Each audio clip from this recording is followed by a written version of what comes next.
बिस्मिल्लाहिर्रहमानिर्रहीम अस्सलाम वालेकुम बच्चों, मेरा नाम मोहम्मद इकबाल है और मैं यूनिक ग्रुप ऑफ इंस्टीट्यूशन में इकोनॉमिक्स पढ़ाता हूँ। उम्मीद है कि आप अल्लाह के खास फजल करम से बाखैरियत होंगे और ऑनलाइन क्लासेस के इस नेटवर्क के ज़रिए अपनी तालीमी सरगर्मियों को जारी रखे हुए होंगे। बेटे, हमने इकोनॉमिक्स पार्ट 1 की ऑनलाइन क्लासेस में लास्ट लेक्चर में हमने चैप्टर 12 मार्केट के बारे में पढ़ा था। इनकी मार्केट क्या है, टाइप्स ऑफ मार्केट और इम्पोर्टेंस ऑफ मार्केट, इस पे हमने एक मुख्तसर सा हमारा एक सेशन था, वो हमने मार्केट के बारे में पढ़ा था। आज हम चैप्टर पढ़ेंगे, चैप्टर 13 है कास्ट ऑफ प्रोडक्शन, मसारिफ़ पैदाइश, कास्ट ऑफ प्रोडक्शन। उर्दू में हम इन्हें लागत पैदाइश भी कहते हैं, इन्हें मसारिफ़ पैदाइश भी कहा जाता है। और इसमें जो है कुछ हमने टेबल के में हम कुछ ऐसी हमारी टर्म दें जो कि हमने टेबल में जाके डिफ़ाइन करनी है, कुछ को जो है हम यहाँ पर जो है वो थ्योरी में करेंगे।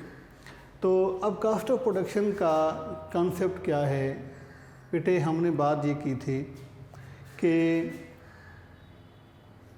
फर्म या प्रोडक्शन यूनिट, जिसे हम कारोबारी इकाई भी कहते हैं, बिज़नेस भी कहा जाता है। अब प्रोडक्शन यूनिट, प्रोडक्शन फंक्शन हमारा चैप्टर 11 था। चैप्टर 10 में भी हमने प्रोडक्शन फंक्शन के हवाले से बात की थी। चैप्टर 11 में भी हमने लॉज ऑफ रिटर्न के साथ भी प्रोडक्शन फंक्शन की बात की थी। अब यानी कि प्रोडक्शन फंक्शन ये है कि फर्म इनपुट्स लगाकर आउटपुट्स। अब फर्म जो है, जब कोई भी कारखाना है, कोई कारोबारी इकाई है, कोई प्रोडक्शन यूनिट, आखिर वो किस मकसद के तहत काम कर रहा होता है? फर्म का मकसद होता है प्रॉफिट अर्निंग, यानी पैसा कमाना, मुनाफा कमाना। तो इस चैप्टर को सिंपल करने के लिए हम इस तरह से पढ़ते हैं कि एक फर्म जो है उसका हमने अगर बिजनेस स्टेटस मालूम करना हो कि वो फर्म फ़ायदे में है या वो फर्म नुकसान में जा रही है, तो उसके लिए हमारे पास दो चीज़ों का होना ज़रूरी है। क्योंकि एक तरफ हमें उसकी कास्ट का इल्म हो जाए और दूसरी तरफ जो है हमें उसके रिटर्न का इल्म हो जाए, तो हम उसकी इस कारोबारी सूरत हाल को बता सकते हैं कि उसमें फ़र्म को नफ़ा हो रहा है या नुकसान हो रहा है। हमारा जो चैप्टर 15 है उसमें हमने डायग्राम के ज़रिए ये बताना है कि फ़र्म ने प्रॉफिट अर्न कर रही है या उससे लॉस हो रहा है। लेकिन उससे पहले उस डायग्राम को बनाने के लिए जिन जिन चीज़ों की हमें ज़रूरत है वो हम इससे पहले चैप्टर में पढ़ेंगे। देखिए, फ़ायदा या नुकसान बताने की एक सूरत तो यह है कि कैलकुलेट करके बता दिया जाए कि आपके पास कोई भी फिगर हो जो आपकी कास्ट को शो कर रहा हो और कोई रेवेन्यू को शो कर रहा हो, आप उसमें जो है रेवेन्यू में से कास्ट को माइनस करेंगे, आपको पता चल जाएगा कि अगर रेवेन्यू ज़्यादा है, कास्ट का फिगर कम है, तो उसका मतलब है फ़ायदा हो रहा है, प्रॉफिट हो रहा है। और अगर कास्ट ज़्यादा है, रेवेन्यू कम है, तो उसका मतलब यह है कि लॉस हो रहा है। अब इकोनॉमिक्स में चूँकि हमने डायग्राम के ज़रिए इस प्रॉफिट या लॉस को शो करना होता है, इसलिए हमारे पास डायग्राम बनाने के लिए हमारे पास कर्व का होना ज़रूरी है। तो पहले जो है हम कास्ट के बारे में डिटेल से पढ़ेंगे कि कास्ट क्या है, और उसके बाद हम रिटर्न के बारे में पढ़ेंगे। क्योंकि कास्ट ये है टोटल कास्ट, ये है टोटल रेवेन्यू। इसको अगर आप टोटल कास्ट में से, टोटल रेवेन्यू में से टोटल कास्ट माइनस करते हैं तो आगे आंसर आपका आएगा नफ़ा या नुकसान का। बेटे अगर आपका टोटल रेवेन्यू ज़्यादा है टोटल कास्ट से तो फिर तो होगा इससे आपको फ़ायदा, और अगर टोटल रेवेन्यू कम है और टोटल कास्ट ज़्यादा है तो फिर है जी लॉस। उससे पहले हाँ कि हम डायग्राम के ज़रिए ये बताएं कि प्रॉफिट या लॉस क्या है, इस चैप्टर में बेटे पहले हम पढ़ेंगे कि कास्ट ऑफ प्रोडक्शन क्या है, इसकी मुख्तलिफ़ कैटेगरीज़ क्या होती हैं, मुख्तलिफ़ इसकी अक़साम, इसकी सूरतें हालतें क्या हैं।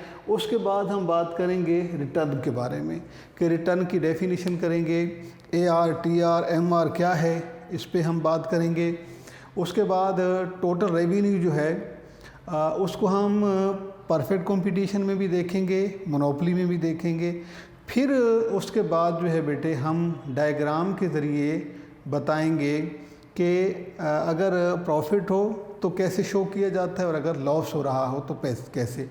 तो इस चैप्टर में जो है पहले आज हम कास्ट और रेवेन्यू की बात कर लेते हैं कि कास्ट और रेवेन्यू जो है वो कैसे डेवलप होता है और कैसे होता है जी। तो पहले बेटे हम कास्ट ऑफ प्रोडक्शन की बात करते हैं। कास्ट ऑफ प्रोडक्शन को बुनियादी तौर पर जो है ये कहा जाता है लागत पैदाइश या वो तमाम एक्सपेंडिचर जो कि फ़र्म को बर्दाश्त करने पड़ते हैं। तो इसका आगाज़ करते हैं बेटे कास्ट ऑफ प्रोडक्शन से। सबसे पहले है FC मीन फ़िक्स कॉस्ट, मुय्यना मसारिफ। उसके बाद वेरिएबल कॉस्ट VC, मुतग़य्यर मसारिफ। इसके बाद टोटल कास्ट, कुल मसारिफ। पहले आपको मैंने आगाज़ में 3 कैटेगरीज़ बताई हैं। ये जो है पहला ये बेटा FC फ़िक्स कास्ट, इसको कहते हैं मुय्यना मसारिफ, वेरिएबल कॉस्ट, मुतग़य्यरा मसारिफ, और ये हैं कुल मसारिफ। सबसे पहले हम इन्हें डिफ़ाइन करते हैं कि फ़िक्स कॉस्ट और फ़िक्स कॉस्ट क्या होती है, वेरिएबल कॉस्ट क्या है और टोटल कॉस्ट क्या है। फ़िक्स कॉस्ट मुय्यना मसारिफ, आपको नाम से भी अंदाज़ा हो गया होगा कि फ़िक्स कॉस्ट का मतलब है कि the cost that is faced by the firm in all condition, either firm is producing something और नॉट।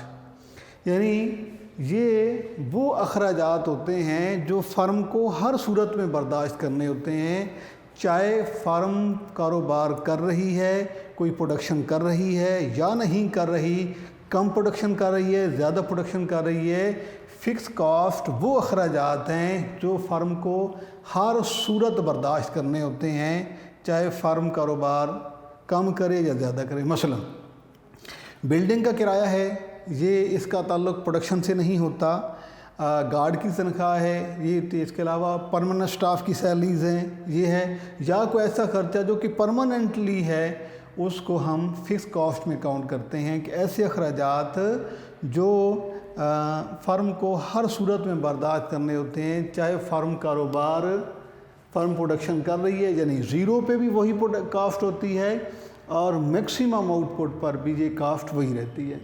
उसके बाद है बेटे वेरिएबल कास्ट, यानी ये वो कास्ट है जो आउटपुट के साथ जो है वो एसोसिएटेड होती है। The caste has increase with increase in output and decrease with decrease in output, यानी ये वो खर्च है जो पैदावार बढ़ने के साथ साथ बढ़ता जाता है और पैदावार कम होने के साथ साथ कम होता जाता है। मसलन अगर हम पैदावार बढ़ाते हैं तो हमारी मशीनरी ज़्यादा यूज़ होती है, इलेक्ट्रिसिटी ज़्यादा यूज़ होती है, नंबर ऑफ़ वर्कर ज़्यादा यूज़ होते हैं, रॉ मटेरियल ज़्यादा यूज़ होता है, तो ये इन चीज़ों का ख़र्चा जो है ये कहलाता है वेरिएबल कॉस्ट। यानी वो कॉस्ट, वो अखराजात जो पैदावार के साथ मुंसलिक होते हैं, पैदावार बढ़ने पर वो अखराजात बढ़ते जाते हैं और पैदावार कम होने पर ये अखराजात कम होते जाते हैं, इन्हें वेरिएबल कॉस्ट कहते हैं। उसके बाद है बेटा टोटल कास्ट।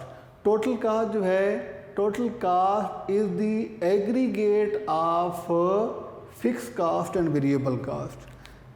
हम फिक्स कास्ट को और वेरिएबल कास्ट को जब इकट्ठा करते हैं तो ये बन जाती है टोटल कास्ट, यानी aggregate of fix cost and variable cost is total cost. कुल 3 कैटेगरीज हो गई।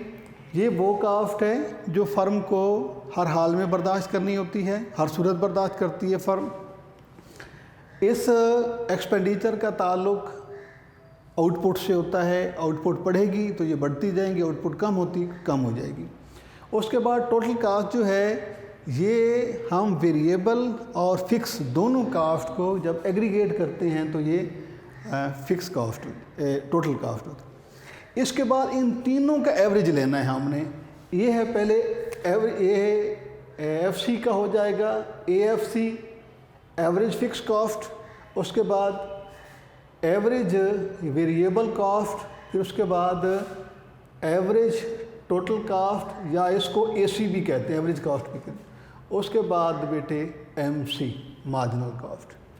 3 पहली कैटेगरी फिक्स कॉस्ट, ये वो खर्च है जो फर्म को हर सूरत में बर्दाश्त करना होता है। वेरिएबल कॉस्ट जो आउटपुट के साथ है, प्रोडक्शन बढ़ने से बढ़ता है, प्रोडक्शन कम होने से कम है। टोटल कास्ट जो कि फिक्स और वेरिएबल का एग्रीगेट करते हैं तो टोटल कास्ट है। फिर हम इस एफसी को एएफसी कैसे बनाते हैं, ये है बेटे एफसी ओवर क्वांटिटी। एफसी को जब हम प्रोडक्शन पर डिवाइड कर देंगे तो एवरेज फिक्स हो जाएगा ये। उसके बाद जब इस वेरिएबल को हम क्वांटिटी पे डिवाइड कर, पहला कॉलम आप यहाँ पर आउटपुट का भी ले सकते हैं, यानी यहाँ पर प्रोडक्शन या आउटपुट, ठीक है। तो अब आप एवीसी कैसे आएगा, वीसी ओवर क्वांटिटी एवीसी आ जाएगा। अब जो एटीसी है इसकी 2 सूरतें हैं, या तो जिस तरह से आपने एफसी और वीसी का एग्रीगेट टीसी लिया था, इसी तरीके से एवरेज फिक्स और एवरेज वेरिएबल का टोटल एवरेज हो सकता है, एवरेज टोटल हो सकता है। या तो ये हो सकता है, या फिर इसकी दूसरा ऑप्शन ये है कि आप टोटल पर जे डिवाइड करें तो एटीसी आ जाएगा। एटीसी को एसी भी कहते हैं। उसके बाद नेक्स्ट बेटा है एमसी। एमसी होता है मार्जिनल कास्ट, मार्जिनल कॉस्ट, यानी कि ये यहाँ पर इसको हम जी मार्जिनल कास्ट कहते हैं कि cost of producing every next unit of good. हर अगली चीज़, हर अगली इकाई पैदा करने पे जो खर्च आता है उसे मार्जिनल कास्ट कहते हैं। या ये होता है कि change in total cost due to producing next unit of good.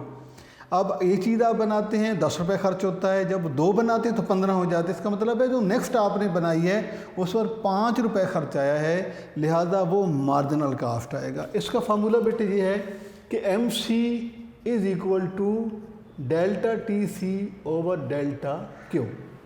ये 1 2 3 सिंपल, फिर तीनों का एवरेज, फिर उसके बाद मार्जिनल। 7 कैटेगरीज की आपने कास्ट पढ़नी है। और ये तो हो गई इनकी डेफिनेशन कि ये कास्ट जो है ये हर हाल में बर्दाश्त करनी होती है। ये आउटपुट के साथ है, इन दोनों को मिलाते हैं तो टोटल कास्ट आता है। फिर एफसी का एवरेज लिया तो एएफसी हो गया, वीसी का एवरेज लिया तो एवीसी हो गया, टीसी का एवरेज लिया तो टीसी हो गया। उसके बाद एमसी जो है, अब हमने टेबल बनाना है कि टेबल में हम इसे जो है वो कैसे बनाते हैं। इसका आसान था एक आपको मैं कुलिया बता देता हूँ। उसके बाद आपके पास ये जो है नोट्स भी हैं, आपके पास बुक भी हैं, आप उधर से भी इसको जो है वो कर सकते हैं। पहली बात तो बेटा ये है कि आपने पहला काम ये करना है कि आपने आउटपुट लेनी है ज़ीरो से। ज़ीरो आउटपुट लेने का मतलब ये है कि प्रोडक्शन यूनिट बंद है, प्रोडक्शन नहीं है। आपने प्रोडक्शन जो है जहाँ पर ज़ीरो, उसके बाद प्रोडक्शन 1 2 3 4 5 6, यानी आपने ज़ीरो से उसको स्टार्ट लिया, ज़ीरो से लेकर आपने 6 यूनिट तक उसकी प्रोडक्शन ली है पहले, यानी कि ज़ीरो का मतलब है प्रोडक्शन यूनिट बंद है, इसकी प्रोडक्शन नहीं हो रही जी। उसके बाद प्रोडक्शन आपने 1 से लेकर पहला काम आपने ये करना है। दूसरा ये है कि आपने यहाँ पर फिक्स कॉस्ट की कोई वैल्यू लेनी है, और वो बेटे आपने शुरू से आखिर तक वही लेनी है, क्योंकि फ़िक्स कास्ट वो है जिसने चेंज नहीं होना होता। तो सपोज़ करते हैं जहाँ पर हम लेते हैं 20, यहाँ भी आप 20 लेंगे, यहाँ भी 20,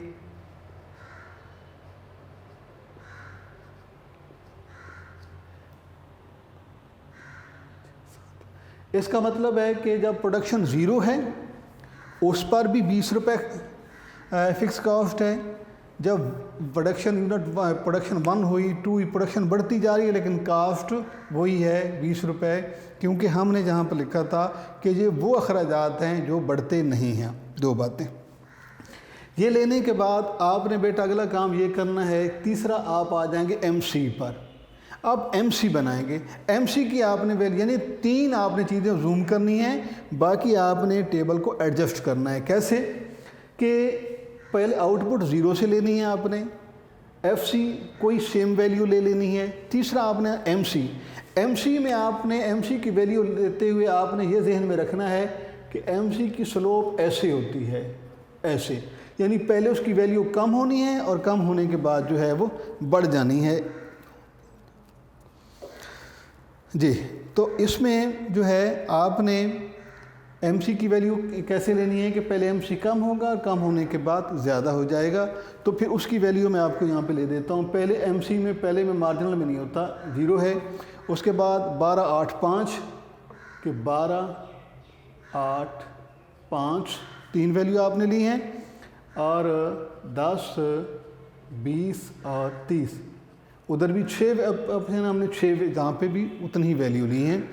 MC में आपने क्या ज़हन में रखना है बेटा, यानी कि पहले आपने ये टेबल इस तरह बना लेना है। Output FC, VC, TC, AFC, ABC, AC और MC। उसके बाद आपने 3 काम करने हैं। पहला ये आउटपुट 0 से लेनी है।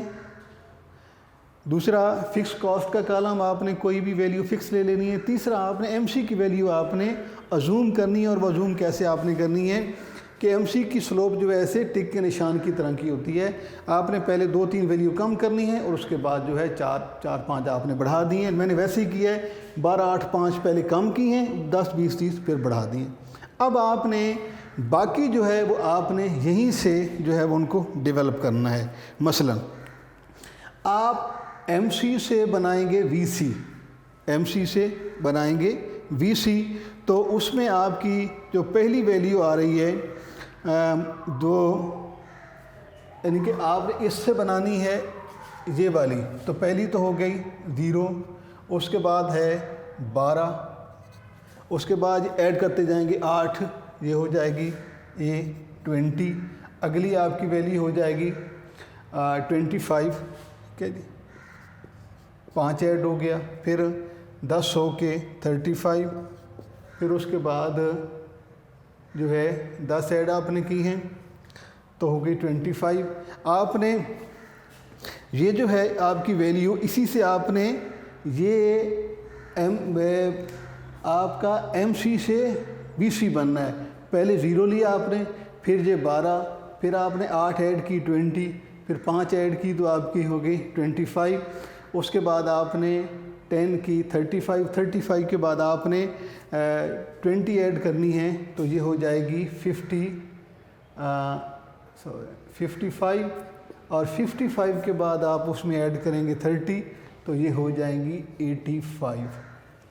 यानी कि आपके पास 4 कॉलम आ गए। पहले में आपने आउटपुट आपने फिक्स ले ली है, दूसरे में आपने कांस्टेंट वैल्यू ली। MC आपको मैंने बताया है कि वैल्यू कैसे लेनी। MC से आपका बनना है TC, VC। अब बेटे ये कॉलम आपका कैसे बनता है, जब आप इन दोनों को आप ऐड करते जाएंगे तो ये कॉलम डेवलप होता जाएगा, ये वाला 20, 30, 40, ये, क्योंकि इन दोनों को जमा करने से आपकी ये वैल्यू आती है, ये हो जाएगा। उसके बाद इस FC पर आउटपुट डिवाइड करेंगे तो ये कॉलम बनता जाएगा, ये वाला, जैसे 20/0, 20/1, 20/2, 20/3, 20/4, तो आपका ये कॉलम बनेगा। उसके बाद जब VC पर आप क्वांटिटी डिवाइड करते जाएंगे तो उसकी वैल्यू आपकी ये आती जाएंगी, ये। उसके बाद ATC आपको मैंने बताया 2 सूरतें हैं, या तो आप दोनों के एवरेज को जमा कर देंगे तो भी ये कॉलम आ जाएगा, या आप इस टोटल पर क्वांटिटी डिवाइड करेंगे तो ये आ जाएगा। पहले FC, VC, TC सिंपल हैं, और उसके बाद तीनों का एवरेज है। FC का ABC एवरेज कैसे आता है, FC ओवर क्वांटिटी, ये कॉलम। उसके बाद VC over quantity ABC, TC over quantity ATC, MC आपके सामने मैंने लिख दिया। इसके बाद आपने बेटे इनको जो है वो प्लॉट करना है। प्लॉट करने में आपने जिस चीज़ का ख्याल रखना है वो ये है कि आपके पास हैं ये एक आउटपुट है, X एक्सिस पे आपकी यही रहनी है, Y एक्सिस पर आपके 7 डायग्राम बनने हैं। एक में आप FC लेना है, एक में VC, एक में TC, ठीक है, और इसके बाद 4 ये हैं। उसको सिंपल करने के लिए पहले हम इन को प्लॉट कर लेते हैं। एक में इसको हम एक डायग्राम में प्लॉट करते हैं और इन चारों को एक डायग्राम में। मसलन आपने एक एक वैल्यू लेनी है। ये आपको मैं सैंपल के तौर पे बता रहा हूँ कि आपने ये कैसे 0 X एक्सिस और ये Y एक्सिस। यहाँ पर आपने लेने हैं बेटा वैल्यू आपकी हैं 1 से 6 तक, ये आउटपुट है 1, 2, 3, 4, 5 और 6। यहाँ पर आपने FC, VC और TC 3 वैल्यू ले लेनी है। यानी आपने पहले इसी आउटपुट से FC लेना है, तो ये सीधा बिल्कुल इसका कर्व ऐसे जाएगा, ये FC हो जाएगा। उसके बाद आपने इसी आपने आउटपुट से VC लेना है। VC की वैल्यू देखें, आपको टेबल में नज़र आ रही है कि हर अगली वैल्यू बढ़ती जा रही है, कम नहीं होती। लिहाजा TC की स्लोप जो है, VC की स्लोप ये ऊपर है। उसके बाद इसी टेबल से आपने TC प्लॉट करना है, तो TC की स्लोप भी जो है वो ये 3, ये आपको मैंने सम का स्लोप की एक डायरेक्शन बताई है। आपने एक वैल्यू यानी कि आउटपुट सामने उसकी वैल्यू आपने कब जब ड्रॉ करने हैं एक पॉइंट मिला के करना है। पहले आपने इस FC से क्वांटिटी से FC प्लॉट करना है, सीधा कर्व जाएगा। इस क्वांटिटी से VC प्लॉट करेंगे तो ये कर्व पॉजिटिव होगा। फिर उसी आउटपुट से TC प्लॉट करेंगे, ये भी कर्व पॉजिटिव हो जाएगा। ये जब आप प्लॉट करेंगे इसकी स्लोप ऐसे रहनी है। उसके बाद अगला जब आप डायग्राम बनाएंगे, अगले डायग्राम में आप 4 को इकट्ठा करेंगे, यानी कि ये 0 X एक्सिस Y एक्सिस। जहाँ पर आप ये आउटपुट जो कि आपने ऊपर ली है वैसे 1 to 6, जहाँ पे बेटे आपने लेनी है average cost, marginal cost, average fixed cost, average variable cost, यानी average fixed, average variable, average total और मार्जिनल। ये कर्व इनका जो आप बनाएंगे तो फिक्स कॉस्ट का कैसे बनेगा। AFC जो है ये इसकी स्लोप आप वैल्यू जब लेंगे इसकी तो ये सीधा ये कर्व नीचे आता है। ये AFC इस तरह से होगा, यानी इस कर्व की स्लोप होगी। उसके अलावा जो है MC की स्लोप बेटे ऐसे होनी है। ये आपकी वैल्यू भी बता रही हैं 12, 8, 5 कम होगी, फिर ये ऊपर होगी। Average cost, average value AC का कर्व ऐसे बनेगा, इससे नीचे ABC बनेगा। आपने इनको प्लॉट करने के बाद ये याद रखना है कि यानी कि जब आप प्लॉट कर लेंगे तो फिर आपने इसको याद रखना है कि एवरेज के जो है AC की स्लोप ऐसे आती है, MC टिक के निशान की तरह है, AC उससे नीचे रहता है, AFC बिल्कुल नीचे, FC जो है वो पैरेलल टू एक्स एक्सिस है, और TC और VC दोनों की स्लोप पॉजिटिव है। ये तो हो गए हमारे जो है वो revenue curve, sorry cost curve हो गए। अब मैंने आपको आगाज में पढ़ाया था कि हम दो चीज़ें जो है ना, दो चीज़ें हमने इसमें पढ़नी है कि किसी भी फर्म का जो है हमने प्रॉफिट या लॉस शो करना हो तो हमें दो चीज़ों का हमारे पास इल्म होना ज़रूरी है। एक तो बेटे कास्ट का, और कास्ट कर्व आपके सामने मैंने बना दी हैं जी। तो हम प्रॉफिट लॉस होने के लिए दो चीज़ों का होना ज़रूरी है, एक कास्ट का और एक रेवेन्यू का या रिटर्न का। तो कास्ट हमने पढ़ ली है बेटे, कौन सी होती है? FC, VC, TC, AFC, AVC और ATC और MC, इनकी स्लोप भी मैंने आपको समझा दी है। अब हम आ जाते हैं रेवेन्यू पे, यानी रिटर्न पे आते हैं। रेवेन्यू क्या है? रेवेन्यू बेसिकली हम मालूम करते हैं, क्योंकि हमने जब प्रॉफिट लॉस शो करना है तो एक तरफ हमारी कॉस्ट है, एक तरफ हमारे रिटर्न है, यानी रेवेन्यू है। तो रेवेन्यू की तीन कैटेगरीज हैं। एक है बेटे टोटल रेवेन्यू, के बाद है एवरेज रेवेन्यू, उसके बाद है मार्जिनल रेवेन्यू। ठीक है। अब रेवेन्यू का मतलब होता है वो अमाउंट जो हम किसी चीज़ को सेल करने से हमें हासिल होती है। मसलन हम फ़र्ज़ करते हैं कि एक फ़र्म है, उसने किसी चीज़ के यूनिट बनाए हैं 10, और ये यूनिट जब उसने सेल किए हैं मार्केट में जाकर तो उसको वहाँ से रिटर्न आया है। मतलब ये हम फ़र्ज़ करते हैं कि 10 यूनिट बनाए हैं, एक यूनिट जो है वो 100 रुपये का है, तो फर्म का रिटर्न कितना हुआ? 1000। यानी ये हो गया टोटल रेवेन्यू, कि वो अमाउंट जो तमाम इकाइयाँ सेल करने से हासिल होती है वो टोटल रेवेन्यू हो गया। अब ये हो गया TR। अब एवरेज रेवेन्यू का मतलब है एक का कितना होगा? एक का, तो टोटल रेवेन्यू पर जब हम उसकी क्वांटिटी को यूज़ करें, डिवाइड करेंगे, तो ये एक का हो जाएगा, यानी कि एक की आउटपुट एवरेज रेवेन्यू है 100। और अगला कॉन्सेप्ट है मार्जिनल रेवेन्यू का। मार्जिनल रेवेन्यू का मतलब ये होता है कि हर नेक्स्ट यूनिट को सेल करने से जो रिटर्न आता है।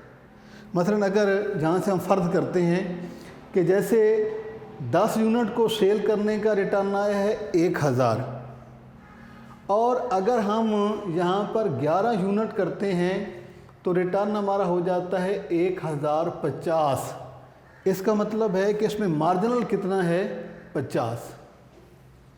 हर नेक्स्ट यूनिट को सेल करने से जो हमें आउटपुट आती है, जो हमें रिटर्न आता है, उसे मार्जिनल रेवेन्यू कहते हैं।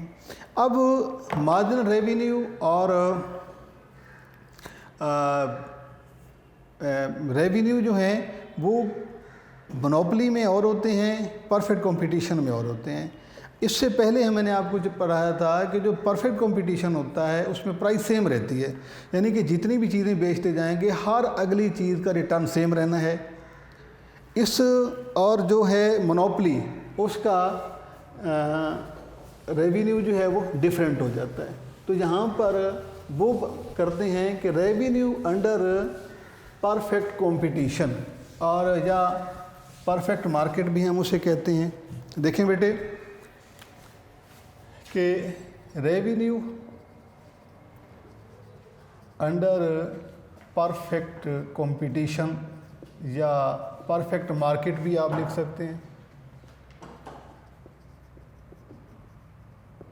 और ये परफेक्ट मार्केट का मैंने आपको बताया था कि आपको हर चीज़ जो है वो सेम प्राइस पर आपको जो है वो मिलती है और सेम पर ही जो है सेल की जाती है। मसलन यहाँ पे हम आउटपुट का कॉलम बनाते हैं, उसके बाद मार्जिनल रेवेन्यू के बाद टोटल रेवेन्यू के बाद एवरेज रेवेन्यू, ठीक है। और बात हम किसकी कर रहे हैं? Perfect competition. परफेक्ट कंपटीशन में सेम रिटर्न रहता है, मतलब एक यूनिट हमने सेल किया 10 रुपये, अगला यूनिट सेल किया इसकी भी 10 रुपये, उससे अगला सेल किया इसके भी रिटर्न 10 रुपये, ये भी इसका भी रिटर्न 10 हुआ, चौथे का भी रिटर्न 10 हुआ, पाँचवें, यानी कि हर एक का रिटर्न हमें कितना मिला है? सेम रिटर्न है। अब इससे आप टोटल बनाएं। मार्जिनल से टोटल कैसे बनाते हैं? एक ऐड होता है 10, ये ऐड होके हो जाएगा 20, ये ऐड हो गया 30, ये ऐड होके 40, ये ऐड होके 50। एवरेज कैसे आता है? Total over output, 10 over 10, 20 over 2 10, 30 over 3 10, 40 over 4 10, 50 over 5 10। अब इसका मतलब ये है बेटे कि ये जो हमारा रेवेन्यू है, मार्जिनल रेवेन्यू परफेक्ट कंपटीशन में सेम है और एवरेज रेवेन्यू भी जी सेम है। मार्जिनल रेवेन्यू और एवरेज रेवेन्यू सेम है, जबकि टोटल रेवेन्यू जो है ये पॉजिटिवली बढ़ता जा रहा है। पहले तो ये देखना है कि MR, AR और TR हैं क्या, फिर हमने इसके कर्व बनाने हैं। इसको बेटे जब आप प्लॉट करेंगे तो बड़ी सिंपल सी वैल्यू हैं, डायग्राम आप पहले बना चुके हैं। सिंपल वैल्यू कैसे हैं?